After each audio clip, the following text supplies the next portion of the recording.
Olá, pessoal, o Cá Entre Nós está no ar. O assunto a ser tratado hoje aqui no nosso programa vai ser nutrição parenteral. Você que ainda não se inscreveu no canal, por favor, inscreva-se.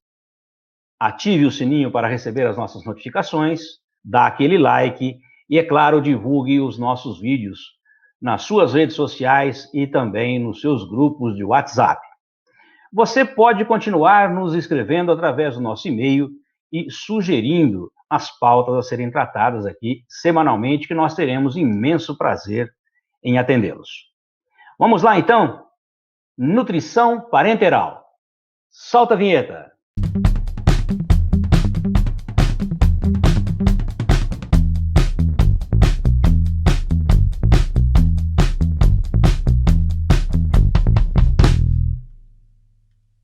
Ele é graduado em Medicina pela Faculdade de Medicina da Universidade de São Paulo, turma de 1999.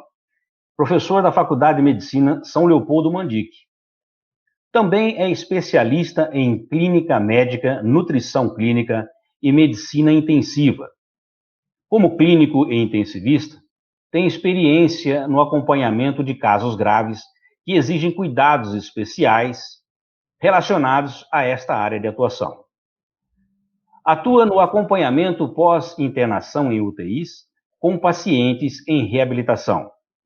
Muito obrigado por aceitar o nosso convite, Dr. Breno Belazzi Neri de Souza Campos. Seja muito bem-vindo ao Cá Entre Nós. Olá, Nelson. Boa tarde. Boa tarde, pessoal. Muito obrigado pelo convite, Nelson, né? Peço desculpa aí do ambiente, estou aqui no meu ambiente de trabalho, na UTI aqui hoje, né, que a situação que a gente está passando no momento está precisando aí de todo mundo aí na assistência. Doutor, nós quem agradecemos e pedimos desculpas por estar invadindo o seu local de trabalho e agradecer imensamente essa sua disponibilidade em nos atender. É sempre bom nós termos pessoas capacitadas e que possam nos dar aí esses feedbacks tão interessantes sobre o tema que nós vamos tratar hoje. Doutor, começando o nosso bate-papo de hoje sobre nutrição parenteral, eu gostaria que o senhor, por gentileza, nos explicasse de uma maneira didática, né, não muito técnica, qual o conceito da nutrição parenteral. Nelson, nutrição parenteral, vou tentar explicar em palavras mais simples, a gente alimentar o paciente parenteral. Enteral é tudo que é relacionado ao nosso tubo digestivo, ao nosso trato digestivo. Parenteral é quando eu administro, né, não é alimento de verdade, né, são substâncias derivadas na veia do paciente, tá? Então, é uma nutrição especializada, através de fórmulas, cálculos que nós fazemos, que é uma forma que foi descoberta e vem sendo aperfeiçoada aí ao longo dos anos, da gente conseguir nutrir pessoas, pacientes, né, que não podem utilizar o tubo digestivo, a via natural que nós utilizamos para nos alimentar, né, as vias digestivas, e a gente utiliza a via intravenosa, pelo sistema venoso, nós podemos fornecer proteínas, né, carboidratos, podemos fornecer e fornecemos gorduras, as vitaminas, os oligoelementos, o zinco, a vitamina D, entre outros aí. De uma forma simples e mais direcionada, a nutrição parenteral nada mais é do que uma nutrição feita pela veia, tá? Isso eu acho que é a melhor definição de uma forma geral. Tá, perfeito. E qual a diferença entre a nutrição enteral e a parenteral?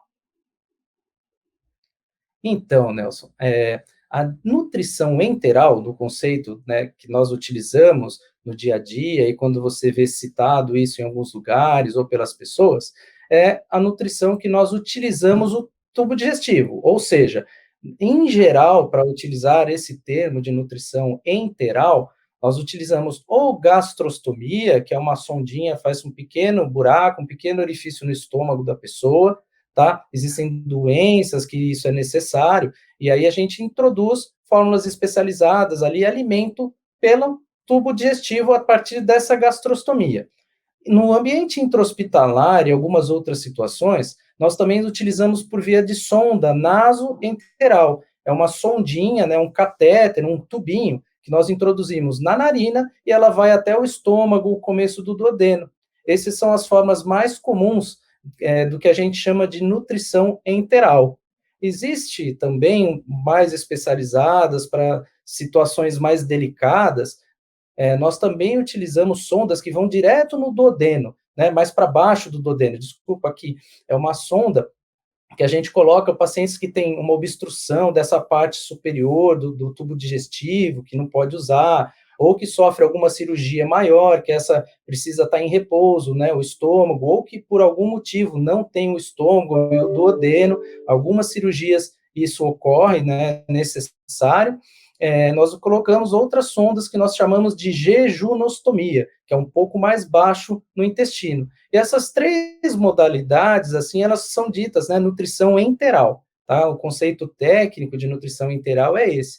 Em contrário da parenteral, né, é para ou ao lado, né, pela definição da palavra, parenteral é aquela na veia, e a enteral é que eu utilizo a minha via digestiva natural, o meu tubo digestivo, tá certo? Isso, em geral, quando eu não posso comer por boca, não posso me alimentar de forma, por motivos dos mais variados, aí a gente utiliza essas vias e até combinação das três, tá? Perfeito. Doutor, quais são as vias de acesso da nutrição parenteral?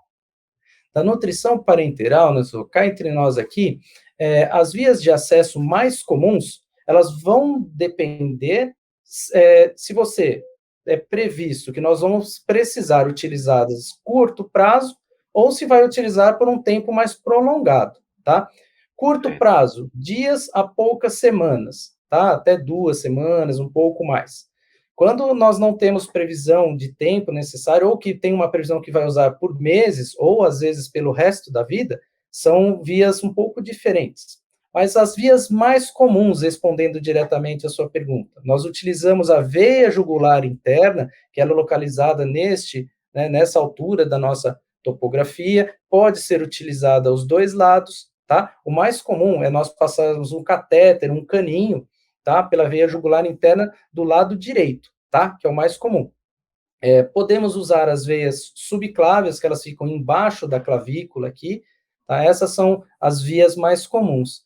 E também, né, com o desenvolvimento da tecnologia e do conhecimento, Nelson, nós temos catéteres mais novos que possibilitam os pacientes terem maior mobilidade, né, conseguir ter uma vida um pouco mais próxima do normal, de não ter que ficar, e a nutrição parenteral ela é infundida de forma contínua, você fica com uma bolsa da substância aqui, e a substância, a solução vai entrando na veia.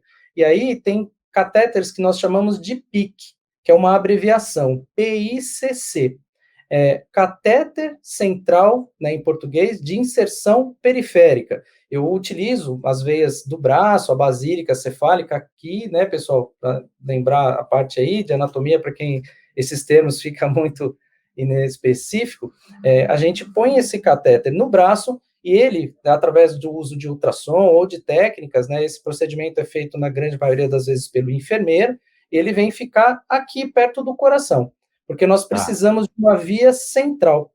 Também existe a via periférica. Eu pego uma veinha, né, essa no braço mesmo, no antebraço, que eu posso utilizar para curtos períodos de tempo, né, que aí ela é suficiente, eu não preciso ter um acesso central, que o que é central para a gente na medicina, né, na área de saúde, é que é próximo ao coração, na circulação, tá? Esses são os acessos mais comuns para curto período de parenteral. Perfeito. E quais são os benefícios dessa nutrição parenteral?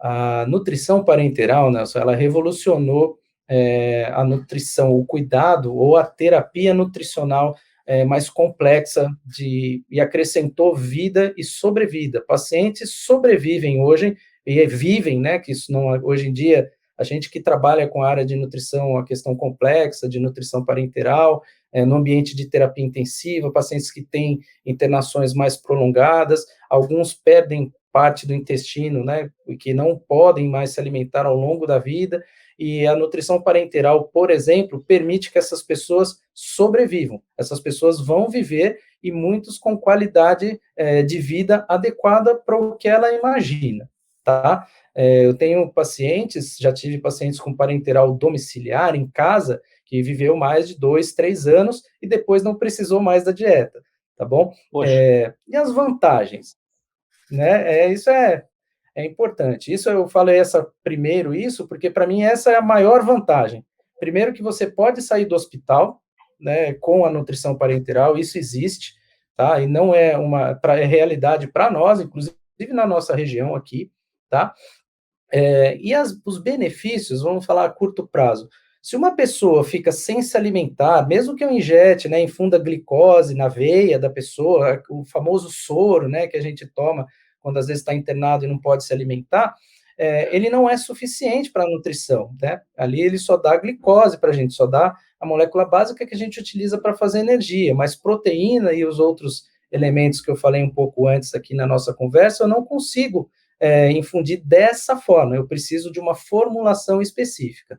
A nutrição parenteral de benefícios, então, nessas situações em que a pessoa está desnutrida ou vai se desnutrindo por uma doença, né, por um trauma, um acidente, que alguma coisa ocorra, né, alguma patologia, algum acontecimento que não permita nós utilizarmos, ou a pessoa ter um processo digestivo adequado, ou que a gente não possa passar alimento por ali. Existem essas situações. E a nutrição parenteral nos permite dar os nutrientes, as substâncias químicas que são importantes para a nossa manutenção, né? Substância química aqui, para ficar um pouco mais claro, quando eu falo isso, eu falo de glicose, falo das proteínas que a gente infunde, na verdade, são aminoácidos, que são as unidades, né, que constituem a proteína, os lipídios, as gorduras, e os demais vitaminas e minerais aí. Isso permite a pessoa permanecer viva, o organismo permanecer vivo, e o organismo funcionar próximo ao normal, tá? Essa é uma vantagem muito grande quando eu não consigo usar o tubo digestivo da pessoa por tempos prolongados, isso em geral, uma pessoa que não se alimenta mais de 7 dias e não tem previsão de conseguir voltar a alimentar, isso já é uma indicação de nós utilizarmos a nutrição parenteral hoje em dia.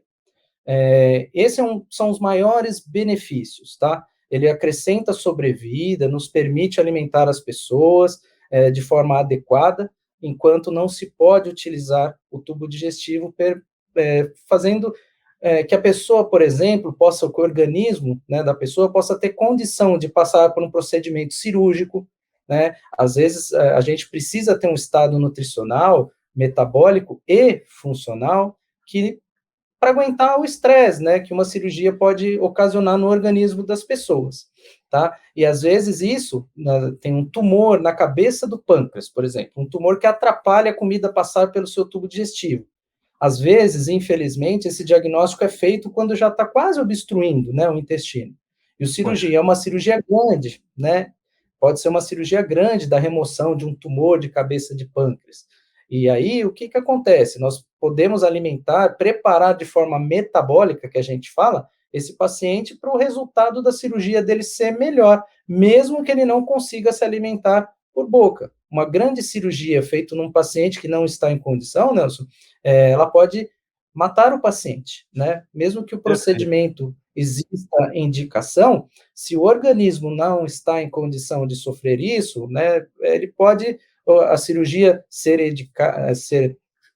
indicada, a equipe que vai operá-la, né, os médicos, os assistentes, os enfermeiros que estão envolvidos no cuidado, serem muito bem preparados, mas se o organismo do paciente não estiver nutrido, né, vamos dizer assim, de forma adequada, e não é só o externo, né, quando a gente fala de nutrição fora do ambiente hospitalar, as pessoas lembram muito da questão estética, da questão funcional, mas é a questão interna, a questão de funcionamento do metabolismo.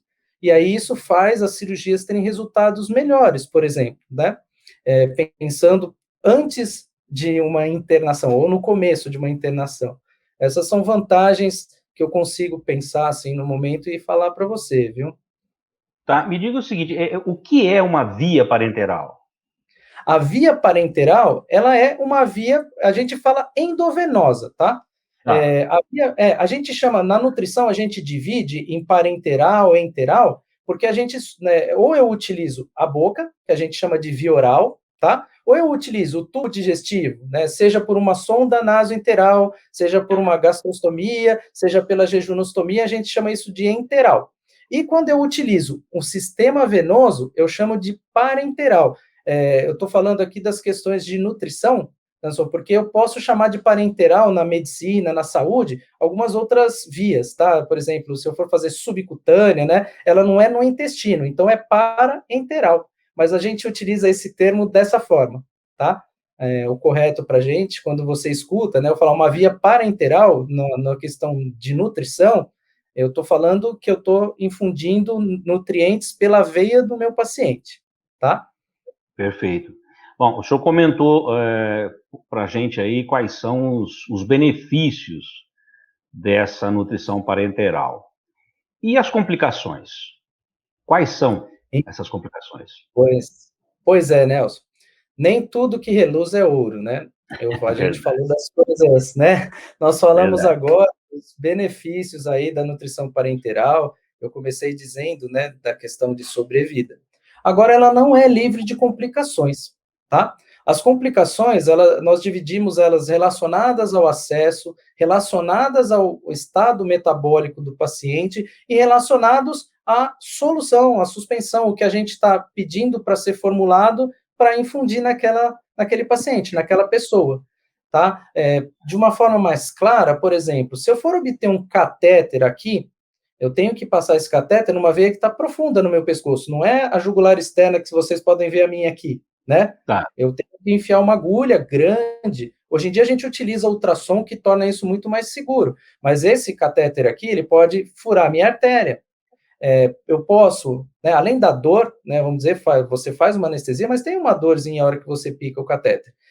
As relacionadas ao acesso, então, pode ter um sangramento, pode fazer um hematoma, tá bom? Eu posso, a agulha, o pulmão aqui, quando passado as cegas nessa região, a agulha, né, como eu estou indo pela anatomia, a agulha pode perfurar o pulmão da pessoa e dar uma complicação que a gente chama de pneumotórax. Seguindo as técnicas adequadas, é bom frisar isso é muito difícil de ocorrer, mas são complicações que existem. Outras complicações relacionadas ao acesso é a questão da infecção, Nelson. Todo objeto, todo instrumento que eu utilizo que rompe as barreiras da minha pele, a minha barreira de defesa, lembrar que a pele é uma barreira de defesa para a gente, né? De infecções, entre outras coisas. Toda vez que eu perfuro ou que eu coloco alguma coisa que não seja natural, né, e eu vou permanecer ali, eu estou quebrando uma barreira, tá? E nossa pele tem bactérias, por mais que a gente limpe, tome cuidado, esse risco existe porque é uma prótese, uma coisa que não é natural ali, está rompendo a barreira da pele. Isso em geral está relacionado ao cuidado, tá? Então, assim, como que cuida do orifício, como que a pessoa que vai manipular, que vai, né, colocar a nutrição parenteral no paciente, muitas vezes os pacientes são treinados quando tem condição disso, e eles mesmos já aprendem e sabem melhor que muita gente para evitar esse tipo de complicação, tá? Então, a questão dos catéteres, infecção, né, essas questões de acidentes mecânicos, tá? O catéter ir para o lugar errado, quando eu estou passando na jugular, eu quero que ele venha perto do coração. Ele pode entrar por um lado e passar aqui dentro na minha circulação e subir para o outro, que é um mau posicionamento do catéter, não necessariamente, né, relacionado à nutrição parenteral. Quando eu tenho acesso periférico mesmo, eu não tenho essas complicações, mas a solução pode sair da veia, né, quando a gente pega uma veia, essa aqui, quando a gente vai tirar sangue, faz aquela punção, é isso que eu chamo de periférico. Isso Tá. também pode ter complicações. Relacionadas à infusão, a solução de nutrição parenteral, a mistura dessas substâncias que eu estou dizendo para vocês, ela não é uma coisa simples, né? Ela envolve questões físicas, né, da física mesmo, dos minerais, da relação entre os elementos, envolve questão de quantidade, tá? envolve interações químicas, físico-químicas, que envolve pH, né, que é a acidez da substância, as concentrações de glicose, porque eu tenho que infundir dentro da pessoa isso de uma forma líquida. Se eu infundir e tiver precipitação, ou seja, tiver uma concentração inadequada, mal calculada de uma solução dessas, eu posso permitir que forme microcristais, para ficar mais claro, formem, a gente chama de precipitação. Às vezes a gente não enxerga isso a olho nu, né? E isso, dentro da circulação, vai gerar complicação. Pode gerar embolia, pode gerar outras coisas, né? Entupir as veias. Isso, hoje em dia, é mais raro, porque os sistemas têm, cada vez mais os sistemas, os softwares, né, têm auxiliado muito nisso, mas ainda nenhum é perfeito. Então, isso precisa do especialista, né, e isso, em geral, é de desconhecimento dos médicos mesmos que não trabalham com isso, tá? São complicações, é uma área muito específica. Existem também, por causa desse aspecto, boas soluções dessas substâncias já industrializadas, vindo da indústria, de grandes indústrias, com controle de qualidade adequado, que sofre menos essa interferência, porque você não vai mexer na solução, isso já vem de lá. Todo o processo da prescrição da parenteral envolve o farmacêutico também, que ele checa a minha prescrição lá no laboratório, quando eu faço, eu quero tanto de glicose, tanto de potássio, tanto de magnésio, tanto de sódio, eu quero cloro tanto, eu quero acetato tanto, que são as substâncias que a gente usa, eu faço contas, o software me ajuda, mas vai para o laboratório de manipulação, tá? Não é qualquer laboratório, tem específicos, são laboratórios grandes. E aí lá o farmacêutico checa essas interações, né, para ver se eu não cometi nenhuma falha, porque nós somos humanos e o software não é perfeito, tá? Claro.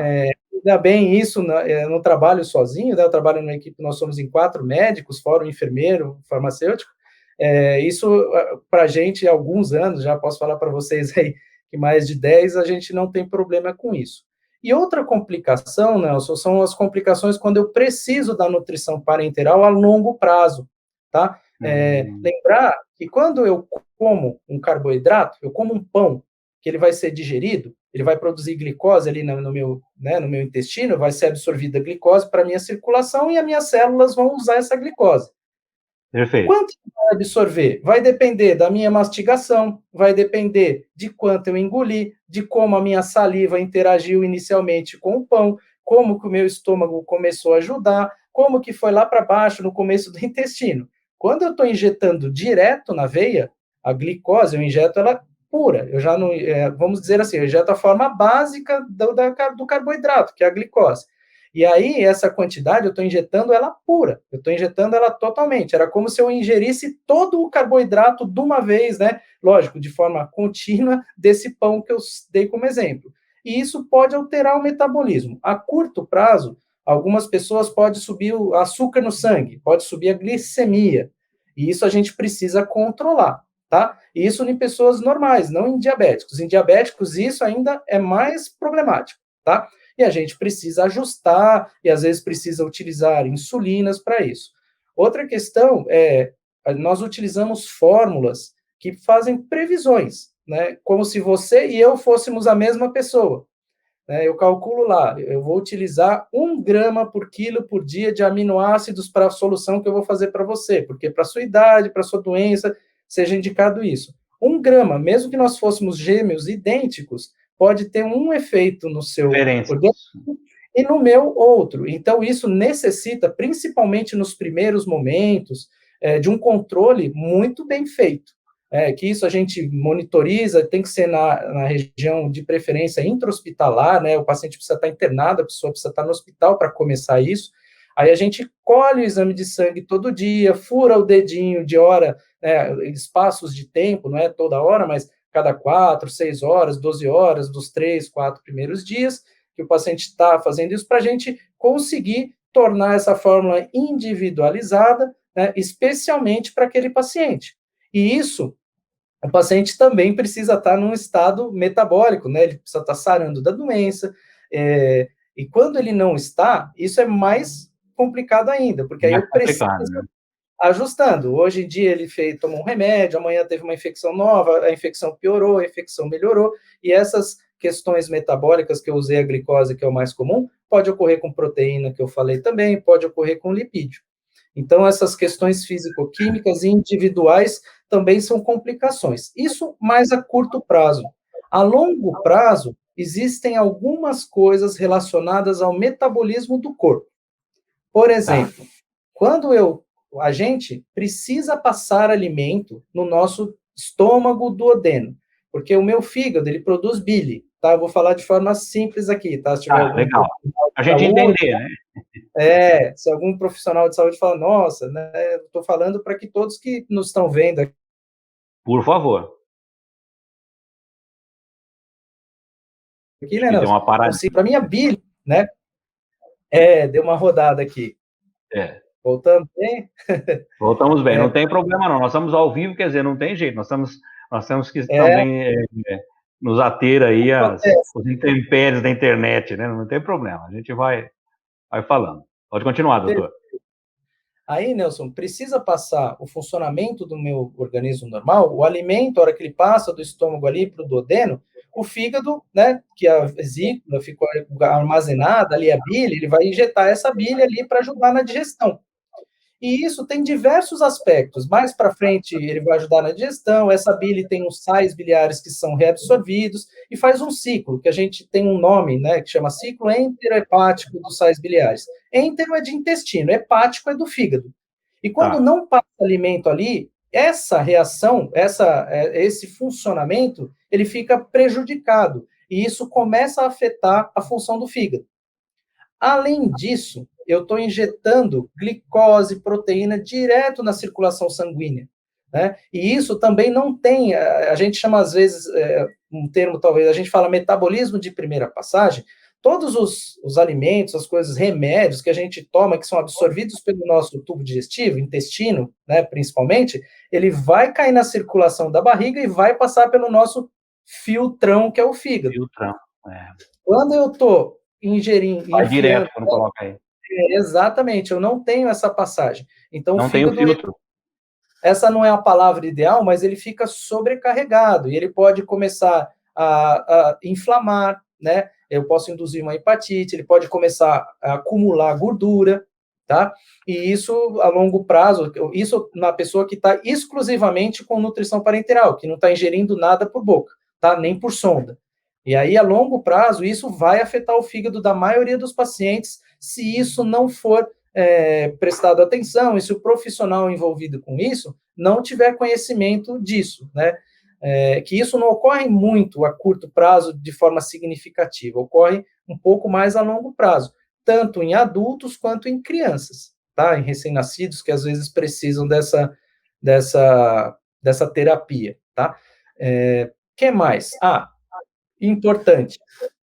Eu acho que esse momento que nós estamos passando aqui, de pandemia, eu vou falar algumas coisas que pode ser controverso para algumas pessoas, mas o que eu estou falando para você, Nelson, o que você já conhece de mim, assim, é coisas acadêmicas, técnicas, informações científicas de forma adequada, pessoal. Neste momento, por exemplo, eu estou dentro da universidade aqui, eu estou na Unicamp, eu sou docente, né, da São Leopoldo Mandic, e eu trabalho aqui na UTI do Hospital da Mulher também.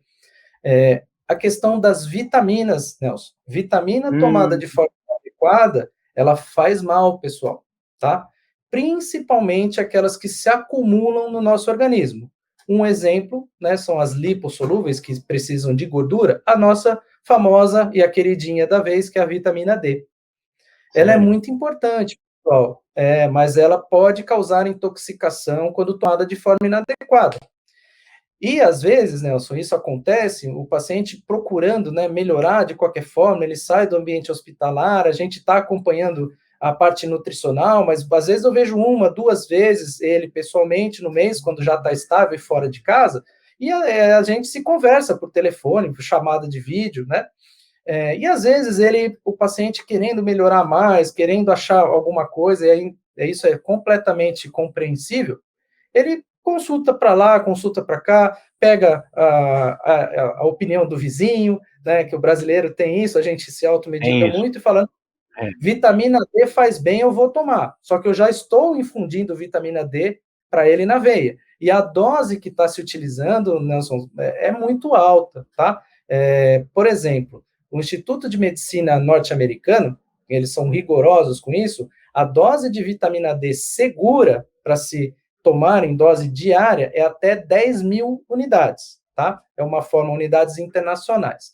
E pacientes, às vezes, algumas doenças, alguns outros tratamentos, e agora fazendo profilaxia, né, outras coisas aí relacionadas à epidemia da Covid-19, as doses de vitamina D estão sendo extremamente altas, né, muito mais que isso. Eu peguei um colega, um médico prescreveu para ele, um amigo meu que não é da área de saúde, me ligou perguntando, Beno, aconteceu isso aqui e tal, eu tô achando estranho, né, do que a gente conversa.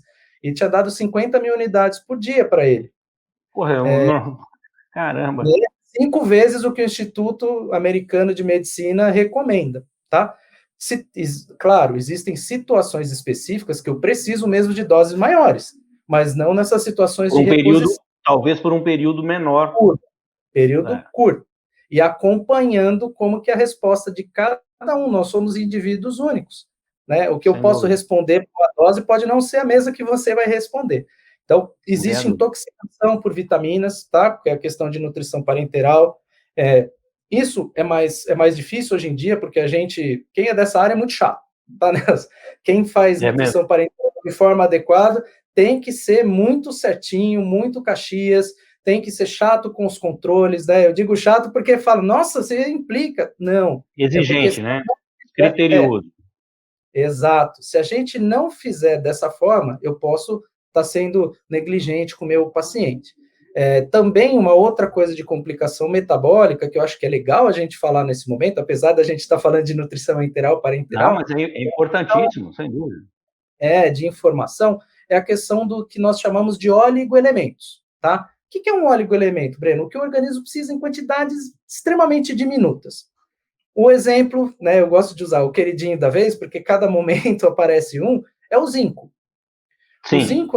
O zinco é um mineral que, para a nossa saúde, ele é essencial e a gente precisa ele em quantidades diminutas. A gente chama, em português, de oligoelementos.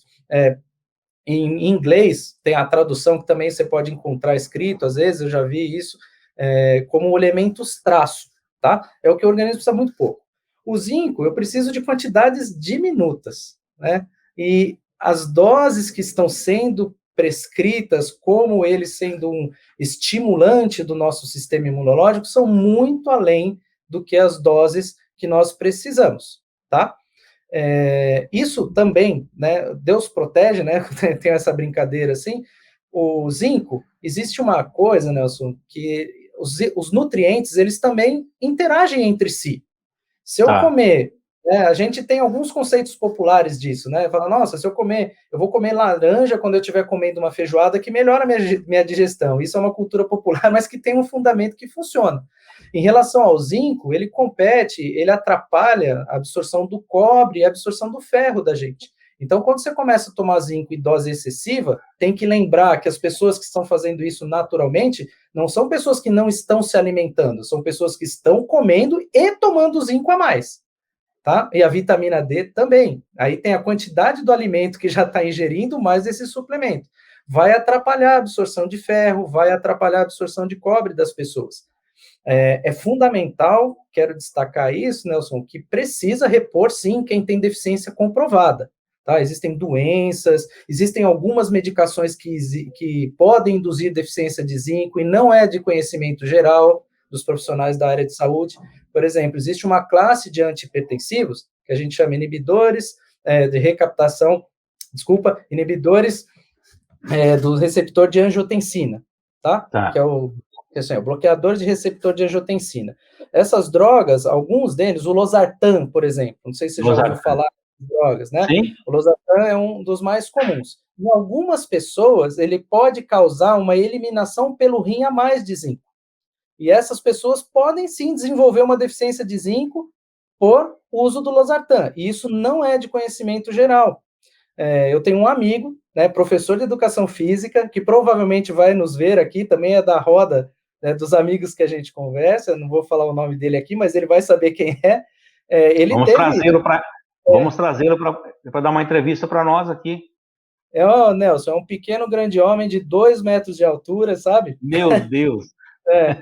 Amigo do nosso amigo Claudinei também, né, assim, nós descobrimos isso, ele não tinha grandes sintomas, mas a gente conversando um dia, falou, preciso fazer uns exames e tal, eu pedi, eu falei, faz isso, por isso, por isso, por isso. E realmente ele tinha uma deficiência. Isso é para exemplificar que ocorre no dia a dia. No hospital é mais frequente, Nelson, tá? Porque aí eu tenho doentes, tenho outras coisas. Aí, gente, não é suplementação, aí é tratamento, não estou dando a mais, o suplemento é supra, é uma coisa que eu estou dando a mais, tá? Então, tomar cuidado com isso. E aí eu te puxei esse gancho, Nelson, porque os oligoelementos, eles têm lá uma ampolinha com uma concentração X e uma combinação X, que é o que a gente vai evoluindo, mas é o que a gente estipula cientificamente, né? Tem estudos que veem isso, quanto que o organismo precisa. Só que, como eu disse para você, nós não somos iguais.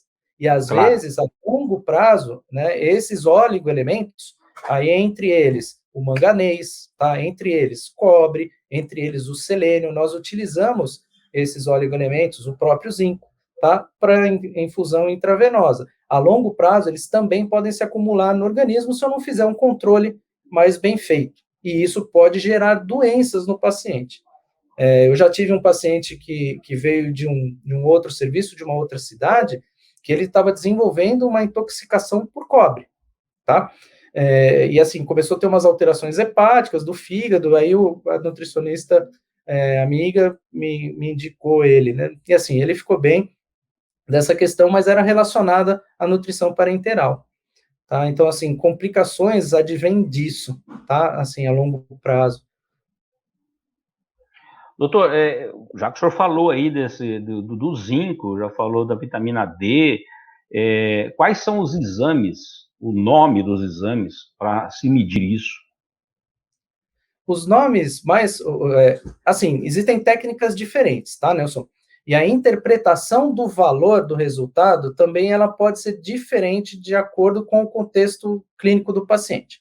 Respondendo sua pergunta, eu vou fazer dosar nível sérico de zinco.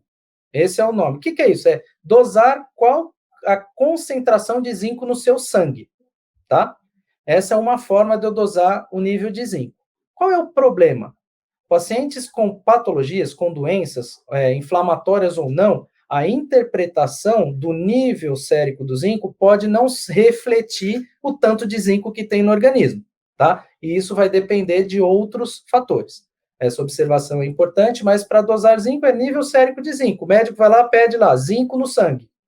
E aí o laboratório vai saber, vai dosar a concentração de zinco, tá? Em relação à vitamina D, a vitamina D ela tem alguns metabólitos. O mais comum e que é indicado para a gente nas situações em geral, que nós estamos falando aqui, é a 1,25-hidroxivitamina D3. O médico, em geral, pede assim, dosagem de vitamina D. Quando ele escreve isso, o laboratório já interpreta que a dosagem dessa fração da vitamina D, né, dessa parte durante o metabolismo da vitamina D, porque é a forma ativa. E aí dosagem de vitamina D no sangue. E ela vai ter concentrações. O zinco tem faixa que é dito normal, é de tanto a tanto, faria um pouquinho de laboratórios, mas não muito. Tá? Para baixo do valor inferior é deficiência, para cima é excesso. Tá? A vitamina D já não é, a interpretação não é assim. Vai depender um pouco da sua idade, se você tem alguma doença ou não. Mas, de uma forma geral, ela me dá 3 estratos, né, que ele chama de deficiência clara, insuficiência, né, e excesso. Quando eu tenho acima de um limite superior X, que isso não varia muito de cada laboratório, tá? Perfeito. Doutor, o senhor meio que já explicou numa resposta anterior, mas eu vou pontuar. Como instalar uma nutrição parenteral? Isso é fundamental, essa pergunta sua, porque a instalação, como fazer, isso ajuda muito a questão de infecção, de acesso de catéter, né, do acesso da nutrição parenteral. Então, como isso é feito? Isso é exclusivo do enfermeiro, tá? O profissional graduado, o enfermeiro ou a enfermeira, existe legislação específica determinando isso, Nelson. Então, assim, o médico pode? Pode. Mas isso é função da enfermeira. O técnico de enfermagem não pode, o farmacêutico não pode, existe uma legislação específica para isso. Então, tem que ser o profissional de enfermagem enfermeiro, né, com graduação. E aí ele vai ter uma técnica de paramentação, que a gente fala, ele vai vestir luva, ele vai ter um avental, né, e estéreo, ele vai estar de máscara, né, de preferência de gorrinho para não cair cabelo ali, tá? E aí ele vai pegar numa bandeja, que também com paninho estéreo, vai pôr a solução, que fica vem numa bolsa, né, põe ali do lado, vai preparar o caninho, que a gente chama, né, de equipo, tá? Que é o cano que vai da nutrição parenteral e que a gente vai conectar aqui. Aí, ele vem no paciente, isola o catéterzinho aqui, que em geral tem 2 entradas, ele vai desinfetar aqui, né? Essa não é a melhor palavra, a gente faz a antisepsia e a asepsia, passando substâncias que a gente utiliza para isso, né? Para limpar essa região. Aí, e essas boquinhas, elas têm uma rosquinha, tá? Aí ele vai soltar essa rosquinha presa aqui, né? Porque isso tem que lembrar que a ponta tá lá dentro da circulação. Se eu abrir a rosquinha, vai sair sangue aqui, tá? Claro. Ele fecha aqui, né? Tudo isso de forma estéreo, né? Ele não pode tocar em outros lugares. E aí ele conecta, né? O caninho que está vindo da bolsa da nutrição parenteral, ele conecta do catéter do paciente. Isso é um primeiro momento, tá? Aí ele vai, rosqueia, prepara lá. Aí ele vai, em geral a gente utiliza bomba de infusão, é um equipamento que infunde de forma contínua a solução na nossa circulação com a velocidade que eu determino. Então, assim, eu fiz uma solução que contenha 2.400 ml, né, e quero que ela corra em 24 horas. Aí eu vou lá na bomba, ela faz essa conta automaticamente, mas eu falei esses números para ficar mais fácil. Eu vou lá, ponho 100 ml por hora. Eu programo essa bomba. Aí ela vai ficar infundindo, ela tem um rotor, né, tem mecanismos diferentes, ela vai infundir. Aí o enfermeiro programa a bomba e aí ele abre a solução da parenteral. Esse caninho sai da parenteral, passa nessa bomba de infusão, da bomba de infusão o caninho vai entrar aqui e vai ficar o tempo e a velocidade que eu programei ali infundindo a nutrição parenteral. Doutor, e o que é uma nutrição parenteral central? Nutrição parenteral central é quando eu utilizo vias de acesso, que a gente falou anteriormente aqui, que vão com a ponta perto do coração. Então, assim, eu passo o catéter na minha via jugular e a pontinha do catéter vai sair aqui perto do coração, na veia cava superior, é a posição anatômica, tá? Isso é perto do coração no sistema venoso. Ou subclávia, ou aquele catéter que eu contei, que a gente põe periférico, mas ele vai central, que é o PIC, tá? Isso é uma nutrição parenteral dita de infusão central, tá? Tem algumas curiosidades aqui. O que é a enteral?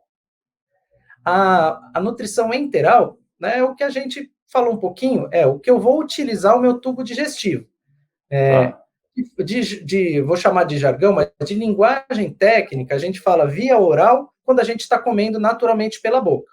Se eu preciso lançar mão de alguma sonda, né, pelo nariz, ou pelo estômago, ou pelo jejum, tá? Aí a gente chama de nutrição enteral, que está sendo dado no tubo digestivo, mas não pela minha boca diretamente. Perfeito. Doutor, cá entre nós, quais as vantagens e desvantagens da terapia de nutrição parenteral? Cá entre nós, viu, Nelson? As vantagens e desvantagens, a vantagem é você possibilitar, vou repetir aqui um pouco assim, que a pessoa tenha sobrevida quando ela não pode se nutrir pelo tubo digestivo. Permite eu acertar e eu ajustar metabólitos, preparar um paciente para um procedimento. Permite que o organismo tenha condições, né, a gente dá a condição do organismo se recuperar, né, de um procedimento muito grande, sempre quando eu não posso utilizar o tubo digestivo. As desvantagens são as possíveis complicações. Tem que lembrar que a nutrição parenteral não é uma forma natural, né, Nelson? Ela não segue o nosso metabolismo, as vias. A gente aprendeu a desviar. E a gente já conhece algumas complicações, a gente também tem como tratar isso, né, e evitar que isso ocorra na maioria das vezes, tá? Então, as desvantagens, outra que eu não citei aqui, é o custo também, viu, Nelson?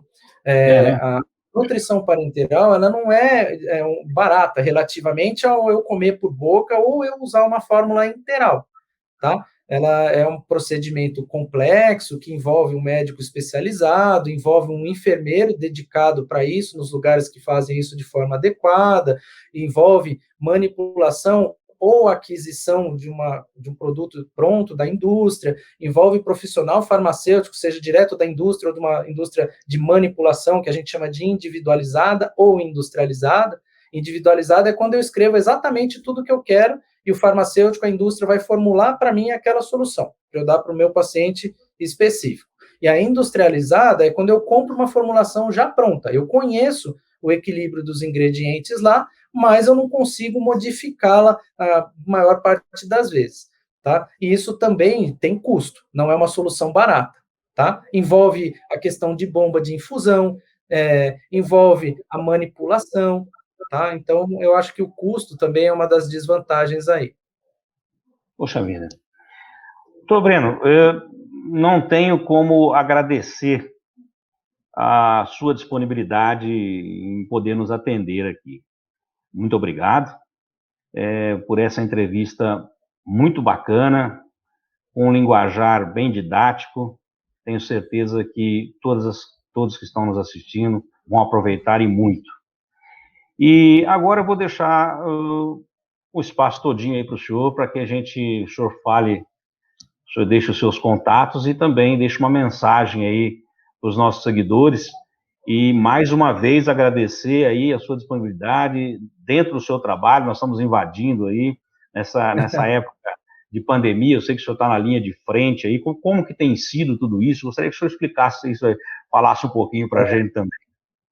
É muito complicado, viu, Nelson, falar publicamente aqui, né? Como ser um conhecido programa aqui, e tudo o que eu vou dizer aqui existem baseados em coisas técnicas científicas de conhecimento.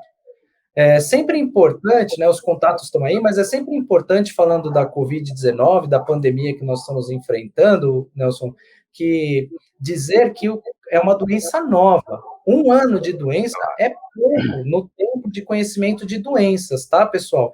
Principalmente doenças por vírus, da característica do vírus do coronavírus, que é um vírus RNA, ele tem características específicas que ele muda muito, ele se adapta muito.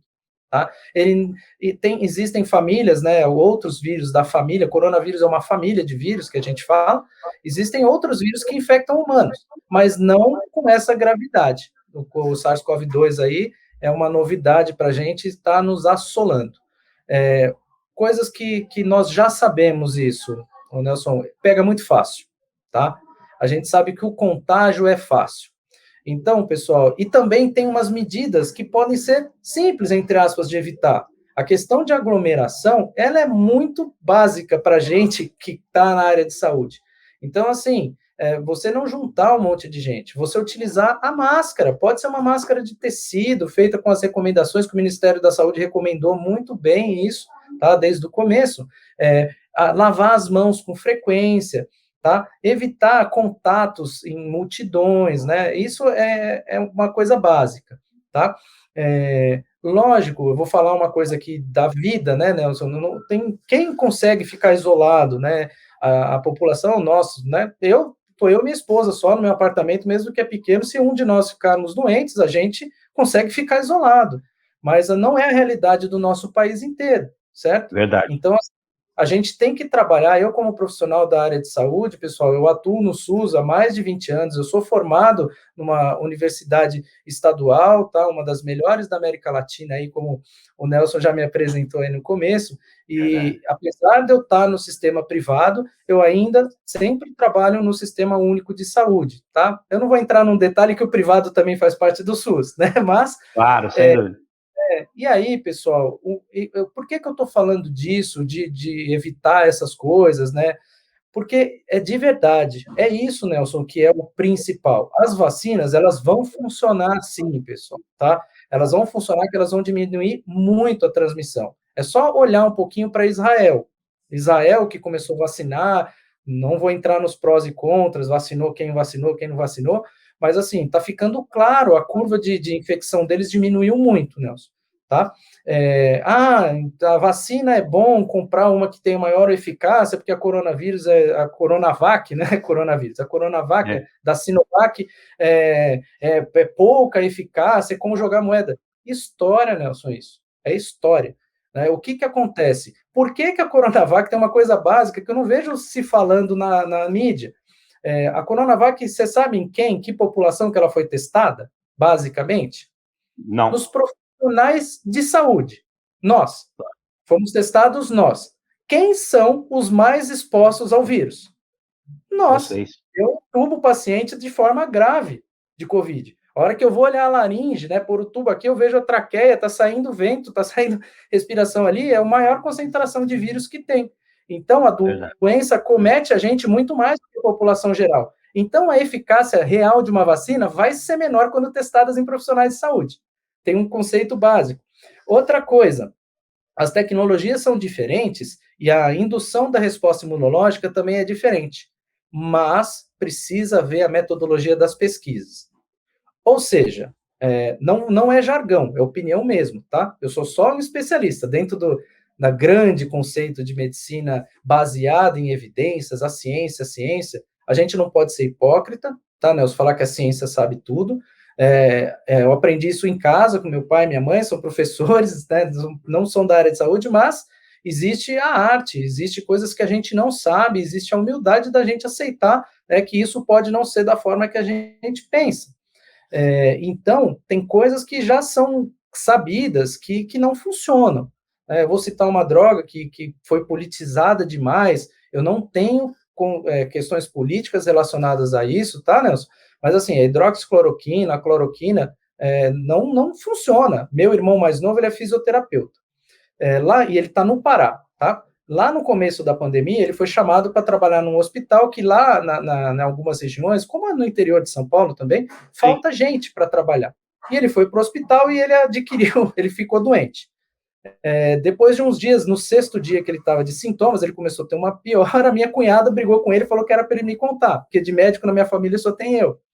E aí, quando eu fui conversar com ele, ele tinha tomado cloroquina, hidroxicloroquina, anticoagulante, tudo que você imaginar de remédio que está aparecendo aí, ele tomou. Né? Mas, assim, eu estou dando esse exemplo só para falar. Eu falei para ele não tomar? Não, a gente conversou. Né? E ele já tinha parado de tomar algumas medicações, porque ele viu que para ele não funcionou. Então, a hidroxicloroquina e a cloroquina, a gente sabe, até o momento, que o que tem de informação técnica mais palpável não é a realidade. Tá? A gente não está falando de crença, então isso pode mudar daqui a uns anos, uns dias, ela não funciona. Vitamina D, zinco, isso funciona para quem tem deficiência, né? Não para quem quer suplementar. Isso a curto período não vai fazer bem, tá? Não vai fazer mal, gente. Não, faz você gastar dinheiro. Eu falo assim, gente, gastar dinheiro à toa, para mim, já não é uma coisa boa, né? Então, principalmente para tomar uma coisa. Exato, e principalmente uma coisa que pode me fazer mal, né? Então, isso é importante. A questão, Nelson, da saúde é assim, é uma doença diferente, porque os pacientes que precisam ser internados, eles ficam internados, em geral, por um tempo prolongado. Leito de UTI, vaga em UTI, não está faltando só agora, sempre faltou. A UTI não é só no Brasil. Né? Não é só no Brasil isso, pessoal. Leitos de UTI é extremamente complexo e caro. Falar, nossa, o Breno fala de preço toda hora. Não, pessoal, eu preciso pensar nisso para eu auxiliar o meu gestor, para eu poder indicar um tratamento mais adequado para o meu paciente, né, dentro das opções que possa ter. E aí, o que acontece? Agora politizou porque os pacientes ficam graves e quando são intubados, Nelson, uma porcentagem muito grande fica entubado mais de 10 dias. E aí ele vai ficar uns dias para ser entubado, ou se ele for entubado e for para UTI, 10 dias. Quando ele for estubado, ele vai ficar alguns dias na UTI ainda. E esse leito não vai ser possível para outro paciente. E é uma característica dessa doença. Né? Exato, a forma grave dela, ela faz a gente ocupar a UTI de forma, a rotatividade de leitos, o que é isso? A alta de um paciente para internar outro, ela é muito baixa com a COVID. Ela é muito lenta. Nós demoramos muitos dias para dar alta para um paciente, tá? E aí, uma coisa que eu falei lá no começo da pandemia com os alunos, e ficou gravado por aí, não adianta só você pôr ventilador, tá? Você abrir leitos e falar que você tem um ventilador, que você abriu 10 leitos de UTI. Profissional de medicina intensiva, seja ele médico, seja ele enfermeiro, seja ele fisioterapeuta, fono, tá? Seja ele nutricionista. Nossa, Breno, tudo isso tem especialização dentro de terapia intensiva? Tem, gente, porque é uma coisa muito específica, muito detalhada, tá? Eu fiz 4 anos pós a minha graduação para chegar na especialidade mais básica de terapia intensiva, Nelson. Tá? Eu demorei 10 anos da minha, 11, né? Porque eu tive que servir um ano de exército, demorei 11 anos para iniciar, né? Falar assim, o teu título, fora o que a gente aprende todo dia. Então, a falta de profissionais faz as pessoas morrerem mais fácil. Não adianta te pôr lá se não tiver um profissional de forma adequada para cuidar de você. Então, o ideal, resumindo, Nelson, é usar máscara, lavar a mão e evitar aglomeração.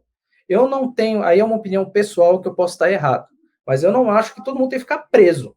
A gente tem que ter a consciência de que o mundo não para. Algumas situações, como talvez a gente chegue, eu estou com medo de verdade, vai precisar de lockdown em algumas regiões, tá? Porque senão não vai ter, vai ser que nem na Itália, corpo na rua, de verdade, Nelson.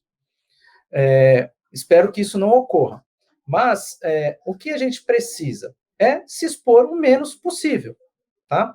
E as coisas básicas de higiene e de proteção, como máscara, lavar a mão aqui, evitar aglomeração. Em relação à vacina, qual que é melhor? A que tiver para você tomar, tá? Levantar a camisa e dar o braço. Exato.